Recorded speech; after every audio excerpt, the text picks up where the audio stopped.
So he didn't get taken with us. He actually left before the incident happened. They went on R&R or something, and they sent some guys away, and then they were going to come back. And so he didn't captured with us. But yeah, he Wow. was a great guy. And but so we had post one, and it was an office in the main doors. You went in, and then we had an office there, and then they had a window, bulletproof window.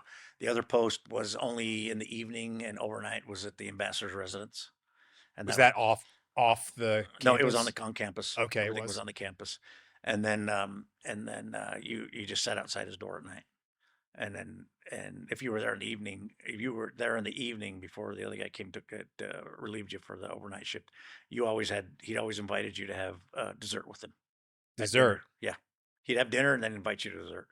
And you come in and dessert, and he had a great cook, Luigi. He was an Italian cook, and he made great pastries and food and stuff. But he always invited us for dessert. Yeah, Right there in the embassy. yeah, right there in not in the embassy, in his house. Oh, in his Yeah, house. So they had like a kitchen in yeah, there? and his house had a kitchen. His house was like a mansion. It was huge.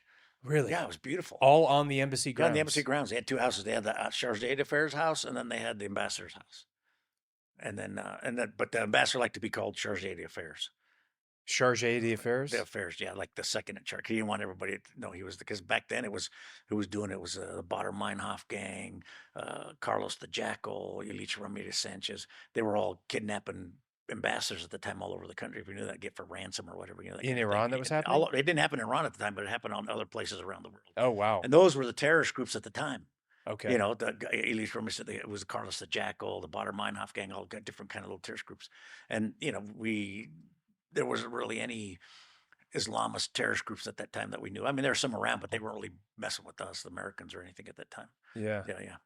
So, because I mean, that incident took place with us was actually a completely new era of terrorism. Yeah, If you look because in that's history, that's something I have that I don't really think about that yeah, much. Because like a lot of the terrorism, like a lot of the terrorist groups are Iranian Revolutionary Guard Corps sponsored correct, groups. sure. So they came from when the new government stepped in. Correct, So before that, it was probably very different across the entire Middle East, I would right, imagine, right. you know, It was. which is it's for folks like me that didn't grow up back then, like it's Yeah, tough to have that frame of reference, you yeah, know what I mean? But that's interesting to hear that from you, you yeah. know. And I didn't know that at the time too, because I mean, I'm from Colorado.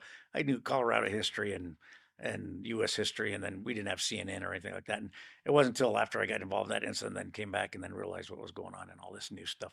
But I was always interested in terrorism, so Yeah. I knew about the Bader Meinhof gangs and Carlos the Jackal and all these other different little groups, and because I was always interested in reading